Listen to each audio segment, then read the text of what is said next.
जहां एक तरफ रूस ने डबल ऑफर दे दिया है और दूसरी तरफ भारत पर क्या चीन के आर्थिक संकट का असर हो रहा है। जानेंगे जियोपॉलिटिक्स में क्या कुछ चल रहा है। आइए जानते हैं इन खबरों को विस्तार से। रूस ने सबसे पहले सुखोई 57 की परियोजना शुरू की थी, जिसके तहत रूस एक 5वीं जनरेशन का फाइटर जेट बना रहा था। जब ये शुरुआती दौर था तो सुखोई 57 में भारत भी रूस के साथ था, लेकिन बाद में भारत रूस की इस परियोजना से बाहर निकल गया। तब ये कहा जा रहा था कि भारत ने रूस की परियोजना को छोड़कर अच्छा नहीं किया। भारत के पास अभी 5th जनरेशन का कोई फाइटर जेट नहीं है और रूस के साथ बना रहता भारत तो ज़्यादा अच्छा रहता। लेकिन कहा जाता है, वैसे तो साफ नहीं किया गया कभी भी आधिकारिक तौर पर कि क्या कारण थे रूस के इस प्रोजेक्ट से भारत के बाहर निकलने का, पर कहा गया कि शायद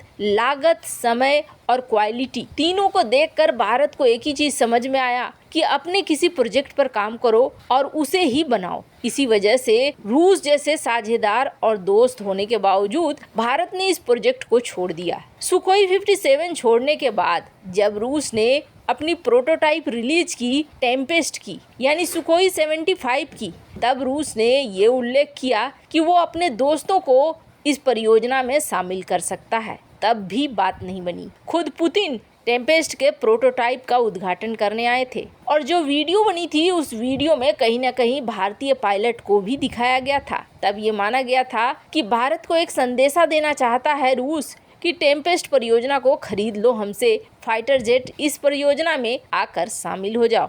भारत ने उस समय भी कोई रुचि नहीं दिखाई और किस तरीके से समय बदला ये भी देखिए आप। इसके लिए किसी भी देश ने रूस के साथ कोई रुचि नहीं दिखाई। इस वक्त क्या हो रहा है, मॉस्को में रूस में एक डिफेंस एक्सपो हो रहा है और इस डिफेंस एक्सपो में चाइना, ईरान, भारत तीनों देश पहुंचे हैं। इसके अलावे भी कई देश पहुंचे हैं और सबसे अच्छी बात यह है कि भारत ने जो पेविलियन लगाया है वहां भारत के हथियारों को देखने के लिए एक होड़ सा मचा हुआ है। ब्रह्मोस मिसाइल को देखने के लिए तो खुद रूसी रक्षा मंत्री, रूसी प्रधानमंत्री तक पहुंच गए हैं। ब्रह्मोस को लेकर एक अलग ही चर्चा बनी हुई है, पर इसके अलावे भी कई सारे हथियार हैं। इसी डिफेंस एक्सपो में रूस की तरफ से एक बड़ा ऐलान किया गया है और ये बड़ा ऐलान ये है कि रूस का कहना है कि जो भी देश हमसे सुखोई 57 प्लस सुखोई 75 यानी टेम्पेस्ट इन दोनों फाइटर जेट को खरीदेगा, उसके लिए हमारे पास बड़ा ऑफर है।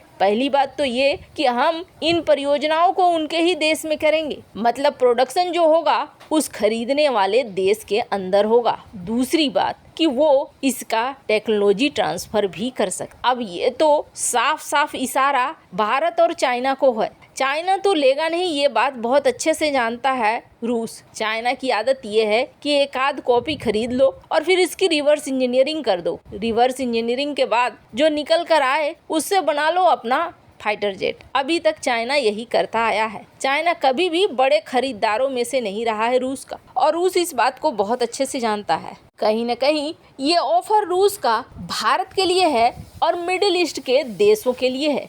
लेकिन अब सवाल उठता है कि जब भारत ने सुखोई 75 पर कोई रुचि नहीं दिखाई, सुखोई 57 परियोजना से निकल गया भारत, तो फिर इस पे ये जो डबल धमाका है क्या भारत इंटरेस्ट लेगा? तो पहली बात यह है कि भारत तो इस वक्त अपने फाइटर जेट बनाने के चक्कर में है और भारत संभवतः इसे अभी ना ही कहेगा। फिर भी जब टेक्नोलॉजी ऑफर करने की बात है तो फिर कुछ काम की बात बन सकती है। और जहां तक सुखोई 57 की बात है, भारत ने पहले भी सुखोई 57 में रुचि नहीं दिखाई क्योंकि इसके फीचर जो भारत को चाहिए उसके अनुसार है भी नहीं। कहा जाता है कि इसके इंजन में कहीं न कहीं कुछ समस्याएं भी है, जिसकी वजह से सुखोई 57 में कई सारे ऐसे देश हैं जो रुचि नहीं दिखा रहे हैं। जहां राफेल की तरफ दुनिया दौड़ रही है तो वहीं सुखोई 57 या सुखोई 75 को लेकर आंखें बंद किए हुए है। इसके कई कारण हैं। एक तो रूस के ऊपर जो प्रतिबंध लगे हुए हैं उसकी वजह से कोई भी फाइटर जेट अगर खरीदेगा तो उसके लिए समस्या ये हो जाएगी कि जब अपग्रेड कराने की बात होगी, मेंटेनेंस की बात होगी, तो एक नई मुसीबत को बुला लेगा कोई भी देश। यही वजह है कि इनकी परियोजनाओं से दूर रह रहे हैं देश। खैर, हिम्मत अगर करेगा रूसी हथियारों को लेने का तो वो भारत ही कर सकता है। जहां एक तरफ ये सब कुछ हो रहा है तो वहीं दूसरी तरफ आर्थिक मंदी का असर क्या अब भारत के ऊपर भी होता हुआ दिख रहा है। अब इसे सही मानिए गलत मानिए, लेकिन सच्चाई यही है कि चाइना एक ग्लोबल सप्लाई चेन स्थापित कर चुका था। अभी 2020 के बाद जब ज़्यादा तानातनी होने लगी तब गहराइयों में जाने लगे हम लोग कि चाइना के साथ व्यापार हो रहा है, ये गलत हो रहा है, वो गलत हो रहा है। एक झटके में कोई भी चीज सुधरती नहीं है। सिर्फ भारत की ही बात नहीं है, बात अमेरिका की भी करें तो अमेरिका का भी यही हाल है। अमेरिका भी चाइना के सप्लाई चेन से कहीं ना कहीं बंधा हुआ है। धीरे धीरे अब अकल आई है, ये दूसरी जगहों पर अब निवेश भी कर रहे हैं और चाइना +1 की रणनीति अपना भी रहे हैं। लेकिन ये एक झटके में नहीं होने वाला है। पश्चिमी देशों की तरफ से ही एक बहुत सुंदर वाक्य कहा गया है कि सारे अंडे एक टोकरी में नहीं रखना, लेकिन इन्होंने वो जैसे हिंदी में है ना, शिकारी आएगा जाल बिछाएगा दाना डालेगा, भूल से उस पे फंसना नहीं। कबूतरों ने रटते हुए वही काम किया। यही चीज पश्चिमी दुनिया ने भी किया। चाहे ये खूब समझदार अपने आप को समझते हो, लेकिन इन्होंने शुरू से चाइना +1 की रणनीति नहीं अपनाई, एक चाइना को ही चुना और उसका भुगतान अब करना पड़ रहा है। चाइना की अर्थव्यवस्था भरभरा कर गिर रही है और जब गिर रही है तो कहीं ना कहीं असर तो दिखेगा। एक तो रूस यूक्रेन की लड़ाई, इसने अनाजों का जो सप्लाई था उसे भी रोक दिया। तेल के मामले में भी हालात ऐसे बना दिए हैं कि तेल की वजह से भी दुनिया भर में महंगाई बढ़ रही है, आर्थिक मंदी आ रही है। यूरोप में कल ही हम लोग बात कर रहे थे कि यूरोप में आर्थिक मंदी छा चुकी है। अब जर्मनी के बाद नीदरलैंड ने भी कह दिया कि हमारे यहाँ भी स्थिति खराब है। कुछ ऐसे ही हालात चाइना के अंदर हैं। चाइना में अब खुद जिनपिंग कह रहे हैं सब्र रखो, सब्र का फल मीठा होगा। कहने का अर्थ ये है कि जब सारी दुनिया आर्थिक संकट में है, कुछ न कुछ प्रभाव तो भारत के ऊपर भी पड़ेगा। भारत का एक्सपोर्ट घटा है, इसके अलावा भारत बहुत सारी चीजें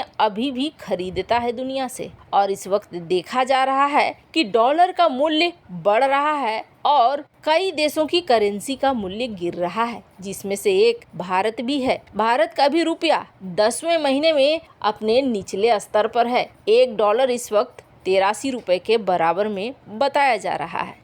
चाइना में आए आर्थिक संकट का कुछ न कुछ असर तो सभी देशों पर पड़ेगा और जितना जल्दी चाइना की अर्थव्यवस्था गिरेगी उतना ही जल्दी असर पड़ेगा। लेकिन धीरे धीरे अब ये देश एक बैकअप प्लान पर काम भी करने लगे हैं। आशा किया जा रहा है कि भारत उस स्टेज तक तो नहीं ही पहुंचेगा जिस स्टेज तक बाकी देश पहुंच गए हैं। इसके पीछे कारण ये है कि भारत ने तेल के मामले में समझौता नहीं किया है और यही एक चीज है जो भारत की स्थिति उतना खराब नहीं होने देगी जितना खराब बाकी देशों की हो सकती है। वैसे इन सब मामले में आपकी क्या राय है, कमेंट कर जरूर बताएं। जल्द मिलते हैं अगली वीडियो में नई खबर के साथ।